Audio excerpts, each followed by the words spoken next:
Hey guys, welcome to our SoulFam Podcast, where I normally interview space rulers from all over the world. But today, I would like to record this episode by myself. My name is Karolina, and I'm the power couple therapist. I've recently changed from manifestation mentor because I realized that people really crave relationships. And we really, as human species, are not that good in creating healthy and harmonious relationships yet. That's why I'm here to actually guide people to create more fulfillment in their relationships, in their sexual life, and in their everyday life. So, today I would like to touch upon the topic that is quite controversial, I feel. Recently, I've posted this question on my Instagram stories about whether we should be with one person for life or whether we should change partners over the course of our life. And I got so many messages about it just after I posted the story because, our society and church and many different ideas tell us that we should be with one person for life. But is it actually how it's supposed to be? Well, I don't know. I feel like everyone should have their own opinion on that. But today I would like to present you with my opinion based on my experience dating over 20 men, being with over 10 men in a relationship, and seeing the relationships of my close friends and family members and how it all works. I would like to introduce you to my perspective on it. So, I will just give you a little background because I have been friends with people who are with each other for over a decade. Two of my closest friends and their girlfriends have been with each other for, I think, 13 years and 11 years. So I have an example in my life of people who were together, have been together for a really, really long time. And I can see how their relationship evolved and how committed to each other they are. And I feel like, to me personally, it is very important when you are in a relationship to commit to it, to give your best, and to really be loyal to the person that you're with. And my personality type is loyalist. So I love connection, I love being loyal, and I love just exploring the depth of our relationship. I love being in a relationship. And the only reason why I have been with many people, but none of them have, let's say, has kind of stuck with me was because I traveled a lot and I chose travel and my soul fulfillment over maintaining a relationship at that time. But based on my experience and my best friend's experience and many people's experience that I work with, I feel like it very much depends on the development and stage of the people, whether they should stay in a relationship or whether they should leave and find someone else. Because, for example, in my previous relationship, I was with my ex-partner Ricky for 3.5 years, and we didn't see any reason why we should break up. And our breakup story is quite interesting because God called Ricky to write, to become a writer. And as a writer, he would have to spend a lot of time by himself. I wouldn't like to go into details of this story on this episode, but I've talked about it in my other podcast episodes with other people. So if you're curious about the story, I have it on my Instagram and I have it in other podcasts as well. But like about how Ricky was called to write. But the point of this story is he was called to write. So suddenly his needs have changed.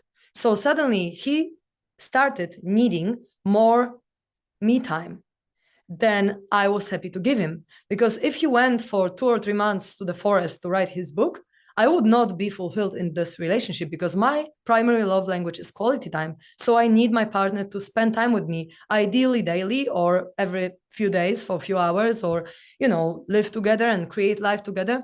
Whereas he actually needed space from there on. So until that point, we were super harmonious and super fulfilled in our relationship. But at that point, his needs changed. So he could not give me what I needed.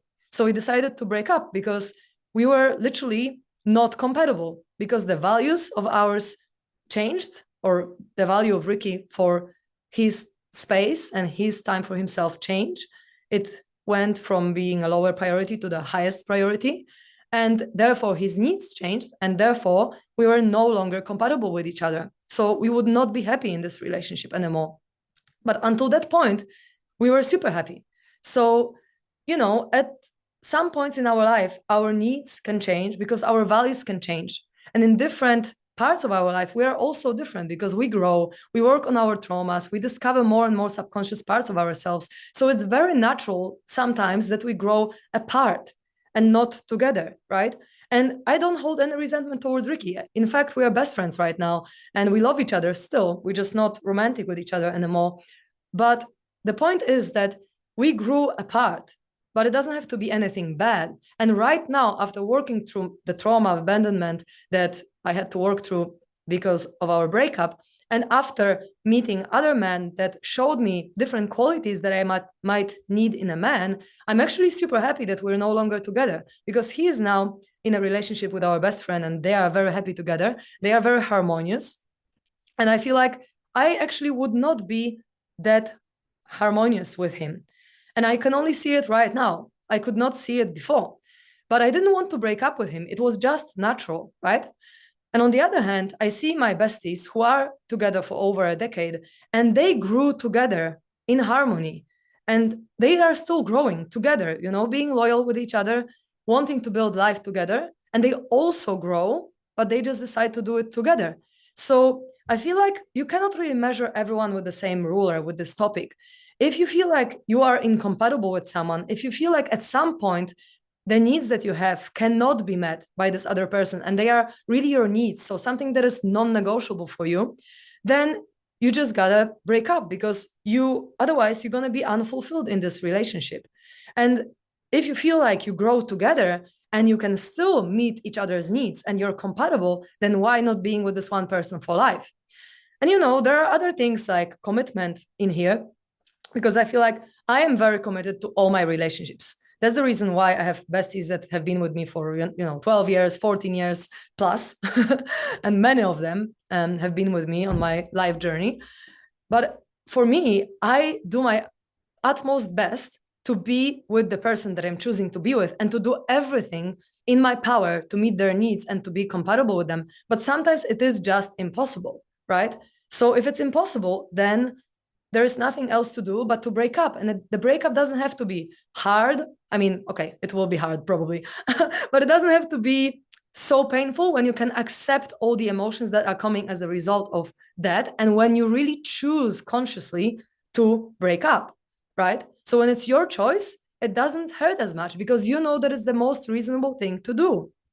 So for me, I have this perspective of if I choose to be with someone, I do everything in my power to meet their needs and for my needs to be met by this person and to be with each other for as long as it serves us, whether it's 10 years, whether it's 1 month, whether it's 20 years, 50 years, whatever.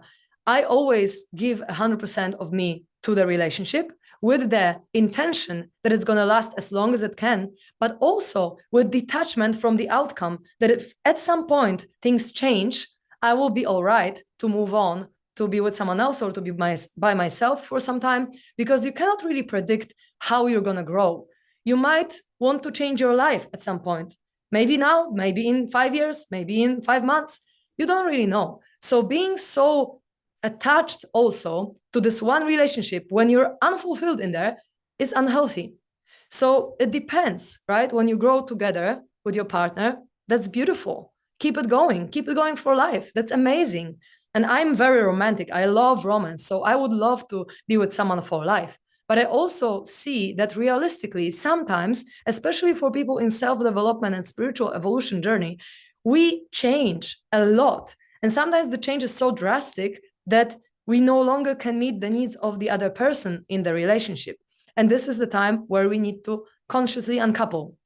It's a very funny term, conscious uncoupling, but it's real. At some point you might just grow apart. And I know many couples that agreed to break up and there is no tension between them, no resentment, no negative emotions, and they are still friends. Maybe they just took some time apart, 3 months, 6 months, you name it, however much you need to establish your life for yourself and center yourself within again and establish yourself as a whole without this person.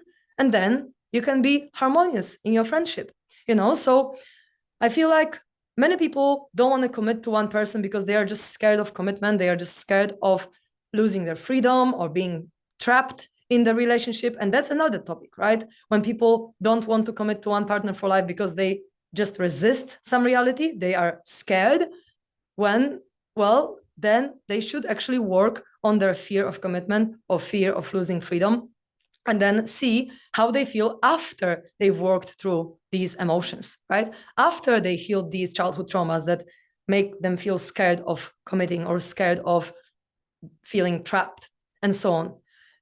So many people are actually choosing an open relationship or polyamorous relationship. And I can tell you from my experience, I have been polyamorous for 2 months of my life, almost 2 months. Because I went to Australia and I fell in love with this guy who was poly. He had already a girlfriend, and I didn't plan to do it. I was like, I'm mono, I'm never going to be poly. This is not for me. I'm a loyalist personality type. I need to be with one person. But then I fell in love. So my choice was either to explore this connection and be okay with being polyamorous, or to just give it up completely. And I chose to go into it. So I ended up being with him and being with my other partner, my ex-partner, Ricky, simultaneously. So I had two boyfriends at the same time, two separate relationships, two romantic relationships. It wasn't about like, combining all the energies and sexual energies together. It was literally like having a relationship and simultaneously having another relationship.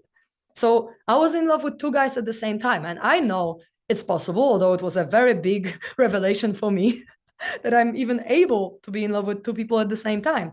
But it was true for me. And then at some point we kind of split because I went to Europe and Ricky came after me, and the other guy that I was with stayed with his girlfriend at the time, and we became mono. So we just split and became mono with each other for the next 3 years or so. And that was beautiful. I feel like polyamory is also nice for people who really choose this lifestyle, but if provided that it's not based on trauma, that it's not based on fear of commitment, that it's not based on fear of responsibility for the other person's happiness and so on. So as long as it's conscious, as long as it's healthy, as long as it's not toxic for people, as long as it's based on unconditional love and healthy communication and openness and just pure divine awareness, there is no problem with it. I was very happy being polyamorous and having two boyfriends at the same time. While my boyfriend had a girlfriend, we were hanging out all together, four of us. There was no jealousy, no insecurities, honesty in communication. And if anyone had a problem, they just openly communicated it. And it was a beautiful experience for me. It's not my preferred way of being. I prefer to be mono. I'm open to being open, maybe somehow at some point in my life. I don't know how it's going to go, but I prefer to have one partner for life. I'm very romantic. I would like to have a prince on a horse and stuff like that. But I'm also not attached to it. I'm also open to other ways of having relationships, right? And the truth is, if we were meant to be with one person for life, like the question is, maybe not the truth, the question is, why do so many people cheat?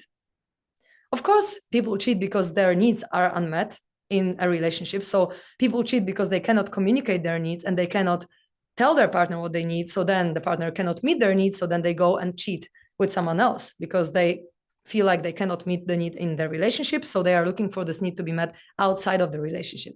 So if people learned healthy communication, and that's what I teach in couples, and if people learned to actually meet their needs within the relationship, or openly tell their partner that their needs are unmet and they cannot meet it within the relationship, there wouldn't be that many problems. Maybe more people could have open relationships rather than actually cheating, because cheating is the worst. Like being cheated on is a very big trauma for people.